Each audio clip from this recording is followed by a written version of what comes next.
জয়গুরু। শ্রী শ্রী ঠাকুরের নারীনীতি গ্রন্থ থেকে পাঠ করছি। অকৃতজ্ঞতা ও প্রায়শ্চিত্ত। অকৃতজ্ঞ হইও না।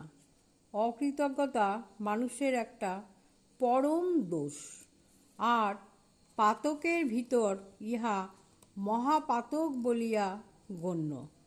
প্রায় কোনো দোষী ইহাকে অবলম্বন না করিয়া আসিতে পারে না। এই অকৃতজ্ঞতাকে যদি প্রশ্রয় দাও, যাহা কিছু সমস্তই হারাইবে। অকৃতজ্ঞতা হইতেছে তাহাই।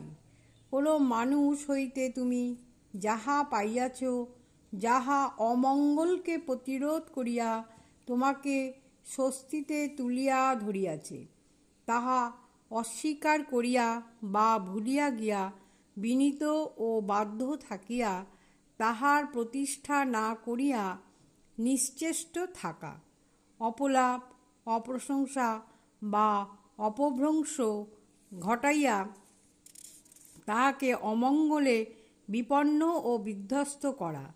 সাবধান হইও, প্রশ্রয় দিও না। হইয়া থাকিলে প্রায়শ্চিত্ত করিও। আর প্রায়শ্চিত্ত মানেই হইতেছে মনে বা চিত্তে গমন করিয়া, কারণ আবিষ্কার করিয়া তাহার এমনতর অপনোদন যে সে চরিত্র হইতে চিরদিনের মতো বিদায় গ্রহণ করে।